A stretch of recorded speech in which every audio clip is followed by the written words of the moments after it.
Bully, CM Punk, the gift that keeps on giving. CM Punk making his presence known on Saturday. Amazing. You gotta admire the level of guts and nuts on CM Punk for doing what he did and then standing there in the middle of the hydro and just baiting the fans on, actually getting close to the fans, which I want to get into later in the show. After what he did to Drew, he got close to the fans to take pictures with them. Even I might have kept my distance from the fans at that moment in time after what Punk did to Drew and how he has now screwed him over for the second time out of that championship. So, yep, Punk doing Punk things, and we're here to talk about it on a Monday. Lots to get into today. He's such an asshole, Bully. That's why I love him. I know you do. I know you do. You know what? And I can't hate on him either. He's an asshole. I made it very clear on social media on Saturday. I'm on Team Drew because Drew's got, I mean, like you always say, you're in front of a jury. My God, Drew McIntyre has encyclopedias full of reason why this guy's getting screwed over by the WWE, whether it's the Bloodline or CM Punk. But you gotta love, like you said, the balls of CM Punk. Conveniently finding those three people, though, that had CM Punk t-shirts on that he leaned into on Saturday after doing what he did. But Bully, he absolutely loved the boos and the hate. This is definitely a guy that just doesn't give a shit. He does not care. And kudos as well to WWE production, because when he slid into that ring for that 2 count, I really, the angle was perfect. You only saw the back of Punk's head. I had no idea it was CM Punk. And then 1, 2, stops the count. What's going on? And then they show CM Punk and that smile. Unbelievable way to end that match. Main event match. And again, ballsy move by the WWE to end the show the way that they did in Scotland. There's a lot of feel-good moments during that show at Clash at the Castle. One of them wasn't the end of the main event on Saturday. So, wow. What an event on Saturday. Definitely a risky move by the WWE to put that match on last and send the entire hometown crowd home in that type of mood, go off of the PLE with that much heat. I mean, yep. Scotland had absolutely it was a bad weekend for Scotland, whether that was in the Euros and getting destroyed by Germany on the soccer pitch, or whether it was Drew McIntyre, hometown guy, getting screwed over by CM Punk. So putting that match on last, is a lesser of the evils. Where else do you put that match on? Yeah, see, if you opened the show with that would have killed the mood of the crowd, and it would have ruined everything else that followed. I don't think there's any other way or any other place to put that match other than the main event. And here's the thing. Let's say you had a Ricochet-esque match, a spot fest match on that card. Maybe you could have put Drew and Priest on first, and then had a very exciting, athletic, spot fest kind of match to bring the people back. They didn't have that at Clash at the Castle. The 5 matches that they had on, I don't think anything could have followed Drew and Priest if they were to open the show with that much heat. It would have left a really bad taste in the people's mouth. I think the entire show would have been affected by it until they would have gotten to the main event of Cody and AJ Styles, which tore the house down. So yeah, ballsy move. Punk embracing the hate. Do you really think that the Scotland crowd hated Punk that much. I mean, he jumped into the arms of two different sets of fans. It's almost like those Scottish fans decided in that moment in time, no, we just want to be close to you and get a picture. We don't hate you that much. Well, I mean, I was watching the pre-show, and during the pre-show, I saw a lot of Punk t-shirts, and I did hear CM Punk chants from the crowd before the show. Now, it wasn't like they're in Chicago. It wasn't anything like that. And believe me, between Clash at the Castle and SmackDown on Friday night, that was a very loud, energetic, passionate crowd in Scotland. But there were some pockets of fans for Punk. But I think the majority of the fans that were there wanted to see Drew McIntyre win that championship. But, man, what a story that they're telling. And I'm interested to hear what the crowds are going to be like from here on out for Punk and for Drew. Because, Bully, Drew has a case. Now, I thought Drew had a case before last night. I even think Drew had a case before WrestleMania 40. But then WrestleMania 40 happens, and then we get what we had last night. This guy continuously, time after time, gets screwed. And I don't think there was a bigger case of that than what we saw on Saturday. So just for the storytelling purposes of it, Bully, I can't wait for what we're going to get on Raw tonight. And the beauty of the story between Punk and Drew McIntyre is this. It revolves around the WWE World Heavyweight Championship. It revolves around CM Punk screwing Drew McIntyre out of the WWE World Heavyweight Championship not once, but twice.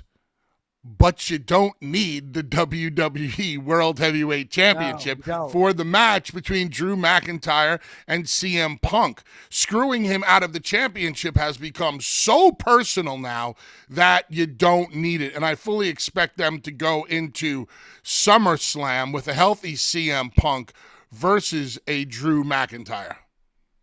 Yeah, and, you know, I wanted it to be involved, the World Heavyweight Championship, because I thought that it would elevate the World Heavyweight Championship. Because, like we talked about it a lot, Bully, it's a secondary championship. We even said that it may even be behind the Intercontinental Championship because of what Gunther was able to do. And now we know Gunther is going to get a shot at that World Heavyweight Championship at SummerSlam. So it wouldn't have worked out if Drew McIntyre would have won this title. It just doesn't make sense. You need this separated from the World Championship because, like you said, right now, you don't need it. But, you know, how good was it, Bully, to have, no matter what the circumstances was, the World Heavyweight Championship was defended in the main event on a PLE. And other kudos to the WWE, Bully, for this, because pre-Triple H era, a lot of these international shows, and we've said it here on Busted Open, glorified house shows. That is not the case anymore. These shows in Saudi and what we're seeing abroad, these are major PLEs now. Example is what we saw on Saturday. A lot more attention on these shows and definitely more significance to these shows. Perfect example, Clash at the Castle. I agree with that statement. I want to get back to Gunther for a second and the potential for the WWE World Heavyweight Championship. Look at what Gunther did for the Intercontinental Championship. And make no mistake, when it comes to the man making the championship or the championship making the man, Gunther made that Intercontinental Championship feel like a big deal. Now, the WWE Championship being on Priest, I think Damian Priest is doing a really good job as champion. I just think it's muddy and a little blurry because he's so still involved with the Judgment Day. And I don't feel like he's being presented as a real singles champion. I think that they did what they did with him and put the championship on him for the long-term booking of where they want to get with Gunther. My point being this: because of what Gunther did for the Intercontinental Championship, what is your level of hope for what Gunther could do for the WWE World Heavyweight Championship if he were to defeat Priest at SummerSlam? Sky high. Would you look at that championship in even higher esteem than what Seth was able to get it to before Rock and Roman just cut the legs out from underneath him. I think it would at least be on par with that. I don't know if it would be above that because we loved what Seth Rollins was. Listen, it's not going to be the Undisputed Championship. We know that. But if he can get it even on par to what Seth was doing just before the Rock story. Now, at the beginning of Seth's run, we weren't big fans. We weren't big fans of the championship. It felt like a consolation prize. But he became a workhorse, and he was defending that championship often.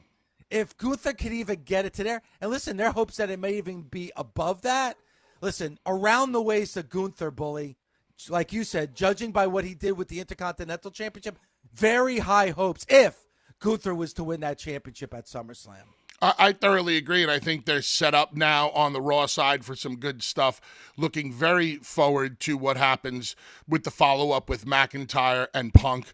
Looking forward to seeing what happens, obviously, with Priest, the involvement with the Judgment Day and how that spills over to Liv and Drew, the relationship to him holding the World Heavyweight Championship, how Gunther plays into this.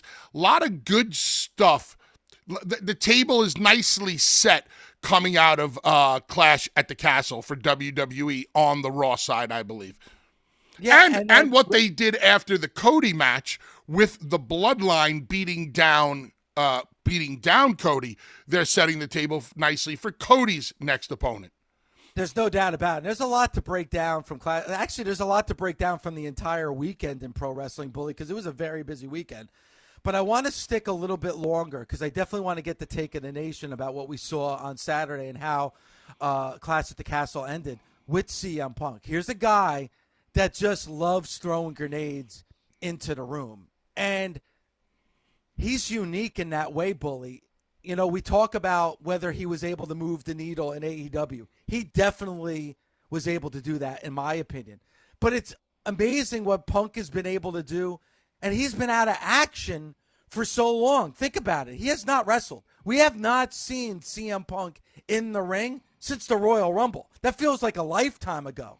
But what he's been able to do is keep this story going with Drew McIntyre, even when Drew McIntyre was trying to go after this World Heavyweight Championship from Damian Priest. That's very difficult to do, but week in and week out, we still hear the Punk chants. I don't think there's been a guy, Bully, definitely in the lifespan of Busted Open, that's more polarizing than CM Punk. Eric Bischoff wrote a book years ago called Controversy Creates Cash. And CM Punk has controversy written all over him. And he draws money no matter where he goes. People are invested in him, whether that's before an event where they're chanting his name or during the event where he's causing chaos. And he's going to show up. Now, we're not going to see him on Raw tonight, correct? I believe there was a tweet sent out or something. Somebody said he's not on Raw, but he will be on SmackDown.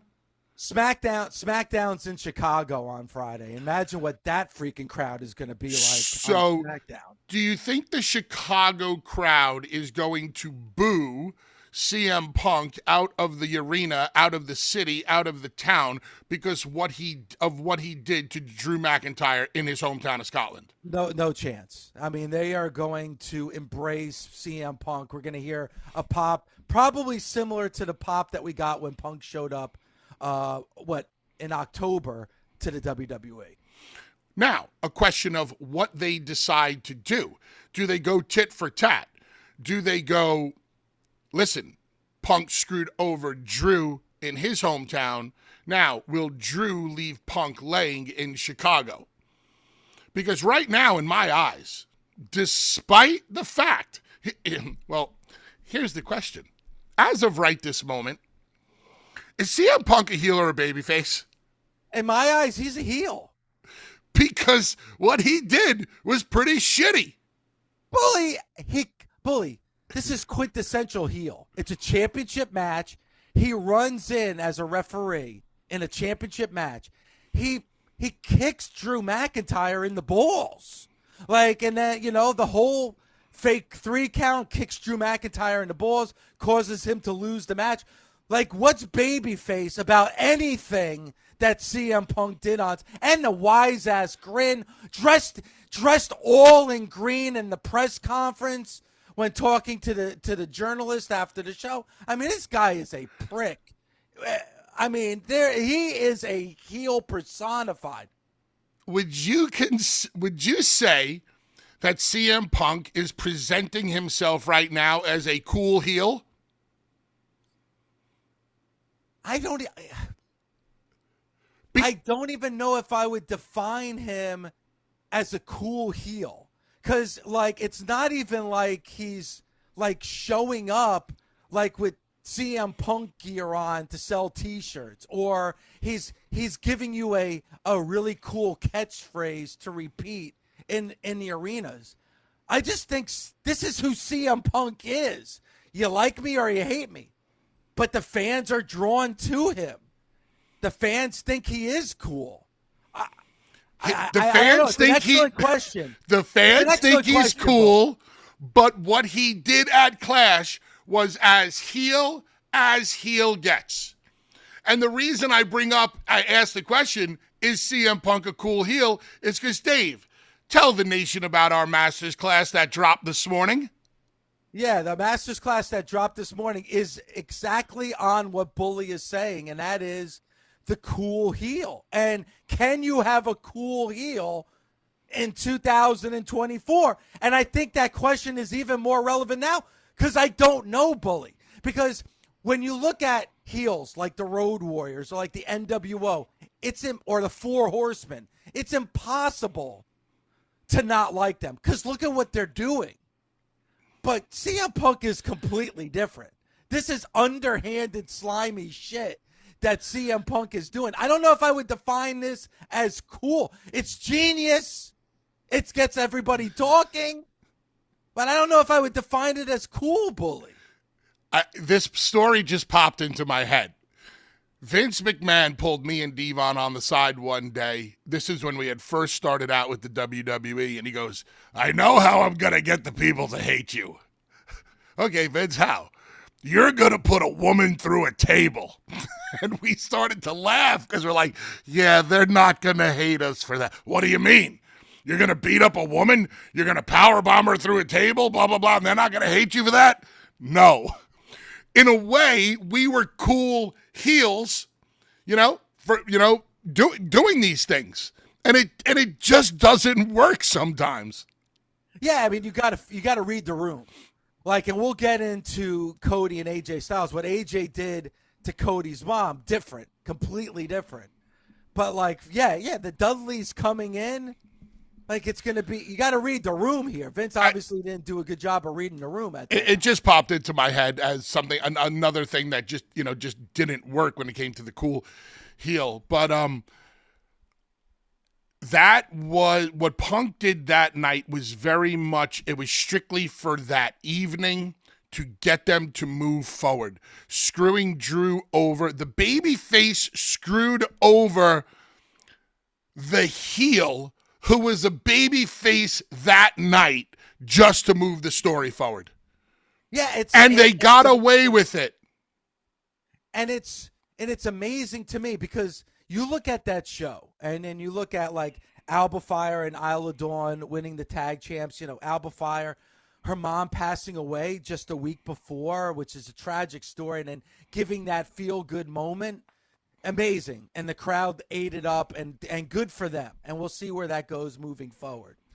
So they gave you the feel-good moment. So I knew when they gave us the feel-good moment in the middle of the show that there was going to be some kind of wonkiness. But this is the beauty of what they did on Saturday night, is what they didn't do. They didn't talk about Punk during the course of the match. So by not mentioning Punk, you're not out of sight, out of mind. Yeah, you're not thinking. And then the camera work of not showing Punk's face, not showing him sliding into the ring and knowing that it was CM Punk and be like, oh my God, Punk's here. Dave, not only the camera work of when you saw the referee slide in, that was a handheld on the floor. Handheld camera on the floor catches the referee sliding in where all you saw was his ass, his back, and the back of his head. It's the camera shot right before that shot. They went wide. They took a hard camera shot of the house, so you didn't even see anybody running. You saw nothing. So they go from the hard camera shot to the close-up shot. You're completely confused by what they're showing you. You see Eddie Orangatanga take the bump off the apron. Boom, there's no ref. 1, 2, 3, 4, 5, 6, 7, 8. Boom. Hard camera shot. What the hell's going on? Then they shoot you right back. Oh, here's the other referee. 1, 2. Oh, my God. It's CM Punk. Great stuff. And I don't know how they did it either, and credit has to go to CM Punk as well, because it sounded like by listening to the crowd, Bully, that they didn't realize it was CM Punk until we realized it was CM Punk. Like if you listen to that crowd, when I reacted to it being Punk, is exactly the same time that 12,000 people reacted to it being CM Punk. He runs in during the running to the ring. Just keep your head down. As long as you keep your head down, you should be fine. People, it's not like there's no music hit. His head is not up. Keep your head down. Run in the ring. Stay small. There's a term in pro wrestling saying, make yourself small. What do you mean, make yourself small? If you're in the ring, there's a way to hide yourself in certain ways. You make yourself small. You don't make yourself as noticeable. One of the ways is not showing your face. So I can imagine that Punk came down that ramp with his head down. Maybe it wasn't, but that's what I would have done. Head down, slides in, pops in. The shot with the camera shot is the most important, not what the people saw in the house. And everybody at home sees a 1, a 2, the back of the head, and then the big reveal. And then what I loved was the time that they took. They let that moment breathe. They let the moment of Drew McIntyre realizing that it was CM Punk. They took the moment for Punk to look at Drew McIntyre and basically with his eyes said, ha ha, mother trucker, did it again. They let that moment, they let them register the moment. They let them sell the moment. They let the moment breathe. They let the entire audience in the arena take it in. They let us at home take it in. Both guys come up, and then Drew goes charging at Punk. That's what I'm talking when I talk about letting things breathe, whether it's a match, a promo, a segment, whatever it is, that's a perfect thing to go back and watch when it comes to letting a moment in time breathe so you can take it all in, so you can let the gamut of emotions run through you. How do I feel? Oh my God, it's CM Punk. Holy shit, Drew's going to be pissed. What's going to happen now? The simmer leads to the boil leads to the explosion. And listen, they could have easily had Cody and AJ be the main event.